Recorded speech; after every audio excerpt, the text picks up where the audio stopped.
Hi everyone, my name is Shawn Cheng. It's great to see a lot of familiar faces out in the crowd.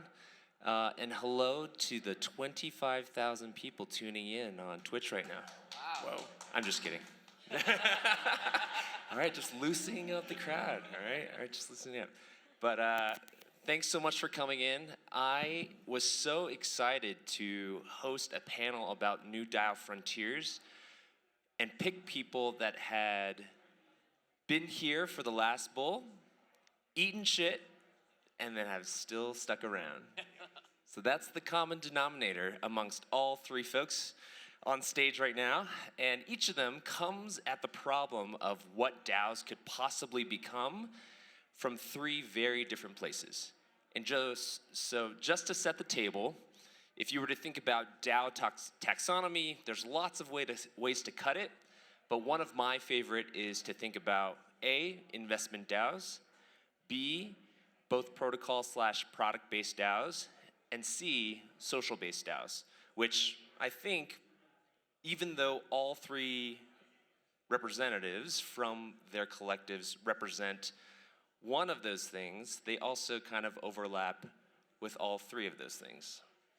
And so as we kind of go into a very short conversation amongst three veterans, we're going to ask some quick conversation, and hopefully, my hope is that this is as spicy as possible. Just kidding. I hope that there are strong opinions loosely held, and that we don't all agree, because a lot of panels are boring, and everybody agrees. That's true. Right? So, kicking things off, I want to start with Kei from Gnosis Guild. And Gnosis, if you've been sleeping under a rock, has been part of the bedrock of what DAOs are all about. Safe now secures $100 billion of assets. And from there, they've taken the lessons from our friends at Synthetics and a number of other major protocols to actually decentralize itself. So just very briefly, Kei, do you mind just sharing a little bit about what's going on with Gnosis? Sure. So I've been at Gnosis for the last almost 4.5 years, and recently our different product lines have kind of reached escape velocity and autonomy, and we've taken the opportunity to also establish a new product line of DAO tools called the Zodiac DAO tools. And a lot of this thinking around how we approached it was born from our own need, but also observing needs in the ecosystem. So it's an open standard, composable tools for DAOs that can evolve, and basically looking at different needs across the board. So check them out. Definitely, Gnosis Guild is powering some of the largest and best DAOs out there, such as Yearn, as well as Safe, CowSwap, Gnosis Chain, if you haven't checked that out, and had a couple hundred projects already commit to the next chapter of what XDAO was all about. And also Assange DAO. So just thinking a little bit about Juicebox and what the future might look like for crowdfunding.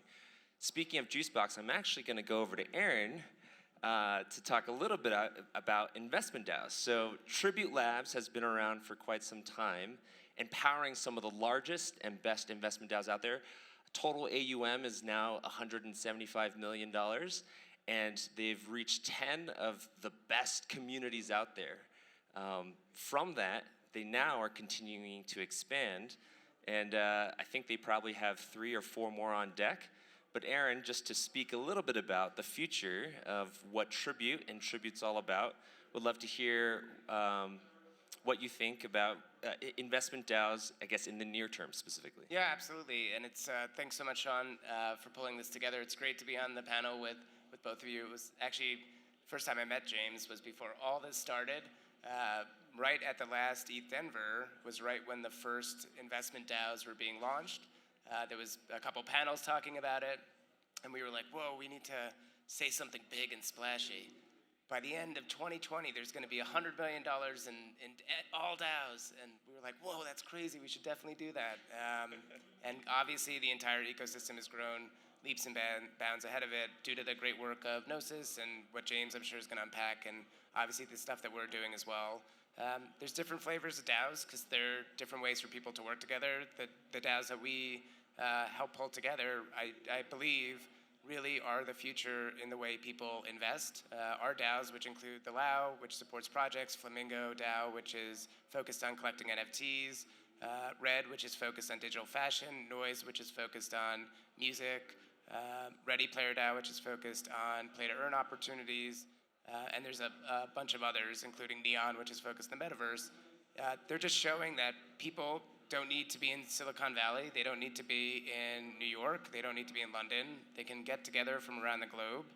They can begin to work together to spot opportunities and make investments and actually perform as well, if not better, than these traditional legacy institutions. So they're really serving as a check on Silicon Valley hedge fund industry, and I think ultimately Hollywood as well, just in terms of being able to pool capital, deploy it more efficiently, and generate a superior return.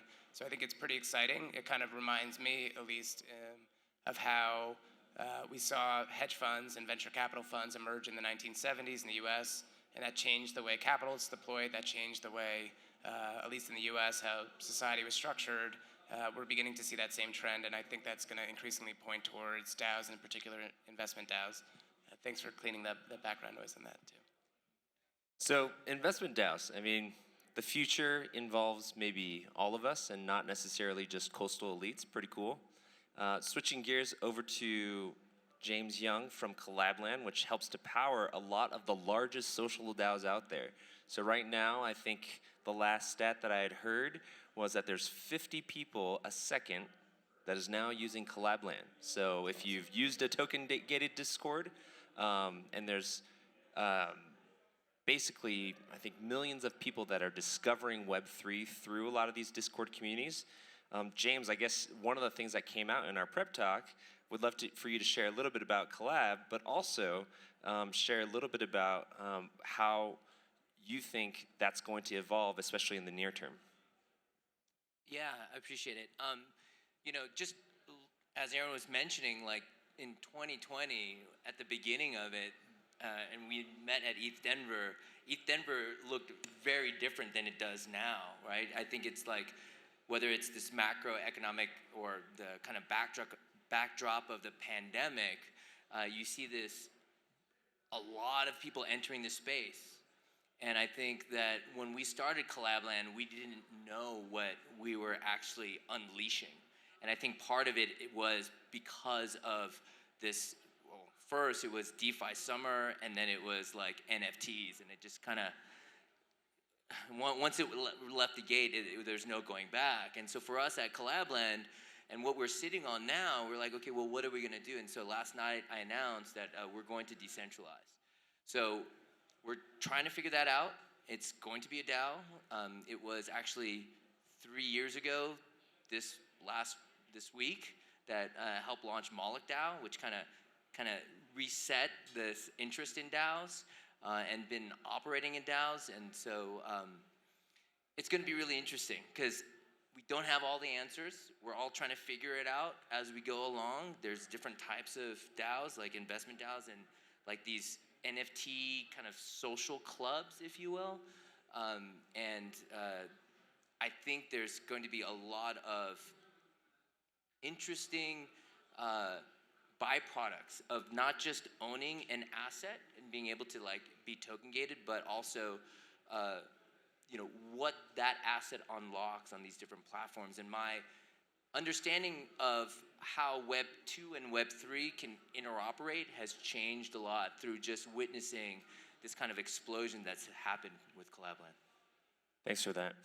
So being three optimists that weathered the storm through crypto winter, saw 80 to 90% drawdowns, being probably eternal optimists, I actually want to ask the question of something negative, actually.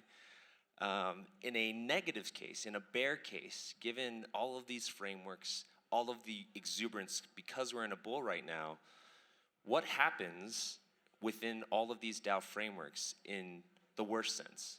Because we've spent a lot of time thinking about the bull case, but coming from each of your perspectives and studying their history, where could these things lead us that could not be an intended consequence? And I want to call out Kia's post from July of 2021. If you haven't read it, it's definitely going to be in the crypto canon. It's the prehistory of DAOs, and it's probably maybe a 20-minute read, but it'll probably take you about 20 hours to chew on each of the concepts. But Kia, what do you think in terms of where we're headed and in the short term, where there's lots of activity? Each of you have either pooled millions of dollars or millions of users. What is something that we need to watch out for, especially as people that have been here for a very long time building this? Sure. So I think there's a lot of ethical frontiers that we haven't even begun to face in the DAO ecosystem, and what permissionlessness really means online. I think maybe to be a little bit more subtle, there's a whole realm of things there, but a little bit more subtle, one thing I'm worried about at the moment is that DAOs can be fully kind of legible and integrated with our existing financial and organizational system without any friction whatsoever. If we continue focusing on the kind of traditional firm and at maximizing the goals of a traditional firm, I feel like we haven't actually produced a different type of medium of organization. Like, what does return look like for a DAO? We don't exactly know that yet. And if it can be fully kind of encapsulated with existing economic structures, I worry that that sort of capture is both ripe on the ethical side for disturbance, but also on the just, it's a passing fad, and it just maximizes the capacities that we already have. So Gnosis Guild, is the leading, steward of the Zodiac protocol, which is built to be modular, which a lot of other DAO frameworks are not necessarily modular. They're built for a specific purpose, and we've seen historically ones whereby which there's too much measurement, or there's analysis paralysis, or they're trying to put too many things on chain. Why do you think a more modular approach would lead to something a little bit more collaborative and hopefully avoid some of the things that you just mentioned? Sure. So I think that the most resilient infrastructure is infrastructure that can evolve over time to some degree, where you have a baseline. This is actually quite contrarian in terms of if you look at protocol governance that should change very slowly. But looking at the needs for doing Gnosis DAO and other DAOs in the ecosystem, we realized there was a huge issue that you started a DAO and you were basically locked into one platform, one voting type, one membership structure, and if you wanted to change, you often had to change platforms.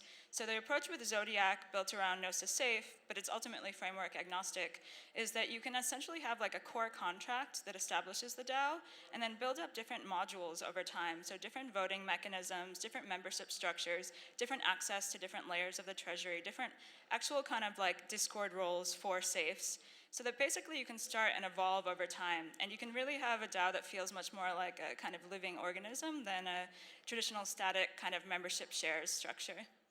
Yeah, and Aaron, I guess to switch gears over to you and thinking about all DAOs should be judged by their outcomes. So we might be talking a lot about on-chain or off-chain, whether or not it should be majority rules, majority -1, someone dissenting, a snapshot. Like, we're all somewhat in a shell shock. And one of the things that I love about the Tribute DAO network is that the members right now, I think if you were to poll them on average, are extremely satisfied with the outcomes of the decisions, which is much, much more flexible than being highly explicit, having all of this documentation, and then onboarding people in a way that's through kind of like one path. The question of, is there any negative outcome from that, or are there only positive ones by being, a little bit more fluid with how you approach onboarding people into the system? Yeah, so there's lots of conversation just around DAOs and decision-making governance. I think they're largely informed by the early experiments with protocol-level DAOs or DeFi DAOs, which are a very distinct use case, and frankly don't do that much together yet. Many of them are quorum-based. It takes, the deliberative process is very slow. It's much more like an EIP type process than what people want to do if it's a social community or an investment DAO. There, the cadence needs to be a lot faster. So our DAOs are flat. There's nobody that's in control. There's no manager. People are making decisions in a very collaborative way. And by working with not just a handful of people, but a larger group of people, you begin to create what appears to be like a hive mind. You begin to see little germs of ideas that bounce off other people, it generates some energy, and then people move to take action together. So in an example with like Flamingo, people got very excited about CryptoPunks very early. So this is way back in like October of last year. They were super excited about it. You felt the energy that was moving around the project. They decided that they wanted to allocate to go purchase those assets, and then they purchased a tremendous amount of them, like 215 or so off the bat. And they were able to do that because they could tell just from the conversation that this is what everybody was interested in, not just what one person was. And that, I think, enables people to act together, hear different viewpoints, and make better decisions and broader decisions related to it. And I think that those decision-making processes are proving to be better than expert-driven models. I can only speak for myself, but I feel like my entire life has been classified by failures of experts, whether that's experts that were running corporations or the government or other parts of society. And DAOs, to me, really present a new way to begin to explore how we can make better decisions. And we're beginning to see that really emerge in the investment DAO and I think social club models, as opposed to the DeFi DAOs, which I think are on their own island. And that's really exciting. So I am an eternal optimist. I don't actually think that there's any downsides to DAOs. I actually think what we're witnessing is the birth of the first internet native organization. We've seen this at every major epoch of history, whether that's the industrial era, whether that's the modern global era that we're just ending, basically the end of the boomer era. And now we're in the internet era. And the internet era is going to be defined by people working together in these structures. We don't have all the answers, as I'm sure James indicated before, but I think we're seeing that this is the platform to figure it out. And by having these more open, permissionless organizations, we now have the toolkits to begin to do that. So whether it's using something like Zodiac, we also have a DAO framework that's less opinionated than some of the earlier ones called the Tribute DAO framework. We can begin to build more organic organizations, figure out what governance works for it, make better decisions, and then the internet can actually have a real world impact in so many different ways. So no downsides for me. So that's gonna be my spicy take, Shawn. Hot take. So I think we all know that Web 2 companies are already extremely hard to build. But I think everybody else would also agree on this panel that building a Web 3 company is probably 10x harder. And so, James, switching gears to you, choosing to decentralize your company at this specific point in time, what does it mean and why? Like, why now when you yourself are a 3-time founder, you've seen what can be done, and you know what to do next in the pre-existing blueprint. So why make your life complicated? The way I think about it is that the clay is still wet. We have this opportunity, instead of repeating old models on new rails, maybe there is a different way. Maybe there's a way where in Web3, and I think all of us agree, we don't want to create the Facebook of crypto. That ownership of your data belongs to you as a user. And not only that, and what I'm excited about is what actions get unlocked based off of the assets that you own. So we're looking heavily into verifiable credentials. The example is, I have a Bored Ape, and I might have bought into it late. With a verifiable credential, actually, I can show and prove that I was in early. I had these roles in Discord, so that now when I go to a new project, not only maybe I've sold my ape, but I have these verifiable credentials that show that I was early on in the team building process. And that resume building, that reputation building, I think is the data exhaust that comes out of asset ownership. And that should be owned by the user. The user should have control of that. And this is what we're really excited about. To go back to this kind of spicy take, in terms of like... It's spicy, James. What? Let's get spicy. Let's get spicy. So I think in like the I guess is PTSD from like previous cycles, just always thinking like, when's the other shoe gonna drop? I think of the scenarios of like, you have these huge DAOs that are like zombie DAOs, right? And then just assets are locked up, people have voter apathy, all of that stuff. And so from that, I would wonder, from a thought experiment, what if you had a bunch of DAOs, they're all networked together, they're composable, right? Because you need like not only money Legos, but what you're unlocking is composable communities. Communities change and they all evolve. And so what I was thinking of, instead of having the largest DAO possible, what if you contained it to a small group and you contained the time limit in which that DAO could exist, right? That gives us like, let's say, okay, in 6 months, if you don't spend this money, it gets burned, like extreme case, right? So then what you have is groups forming, networks of DAOs trying to collaborate, and what will end up happening, I think, is that like the high performers, if there's a time limit in a DAO, will want to congregate, and kind of like there will be a Schelling point of people that actually have been productive in other DAOs to continue to work together. And I think that like melds well with what we're doing with verifiable credentials. I love that. So we've got only 3 or 4 minutes left. We're going to do a quick lightning round.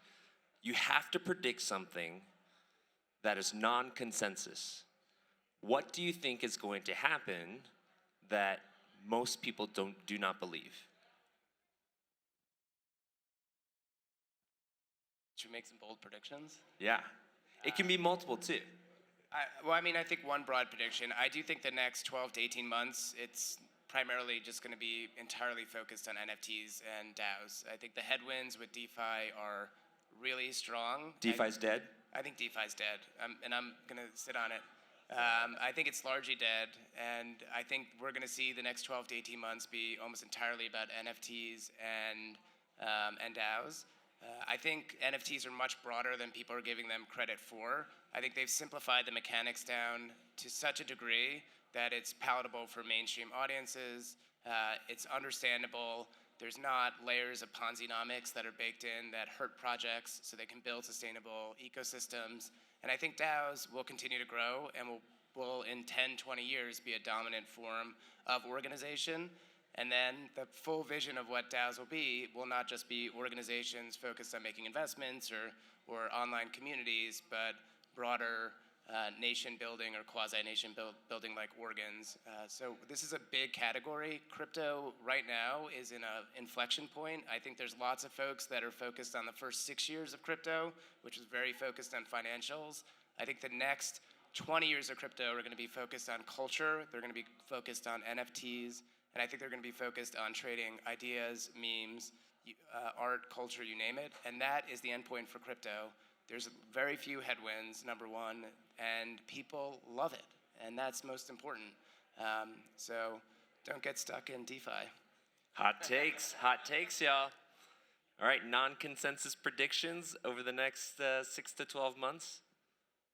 I have one that's more negative than I would like to be, because continuing working in the space, I am quite optimistic, and I really do believe in working for more long-term aims.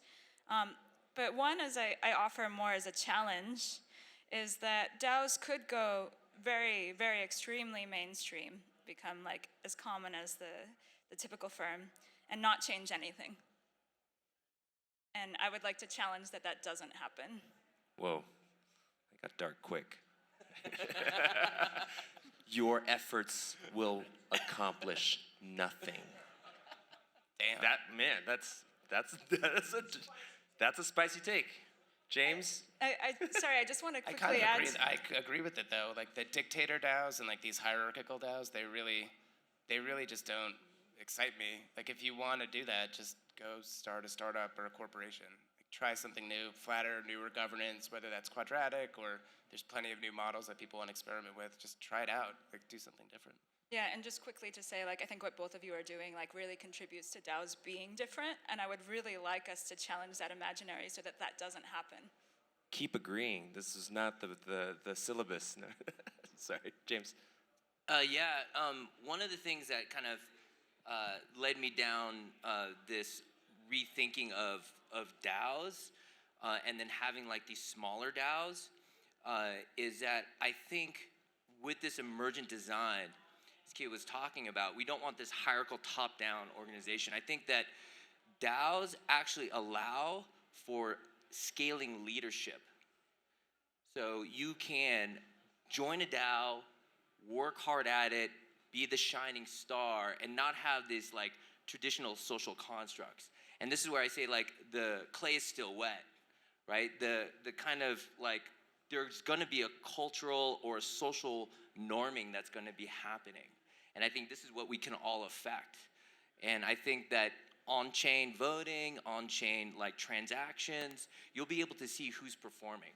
And I think on top of that, again, I'm going to pitch verifiable credentials as another data layer on top of that, that people are going to be able to reason about people's performance. So I think DAOs are going to be about like where the next leaders are going to come from. Thank you so much, distinguished panelists. Thanks, Shawn. Appreciate Thanks, Shawn. it. Thank you, everybody.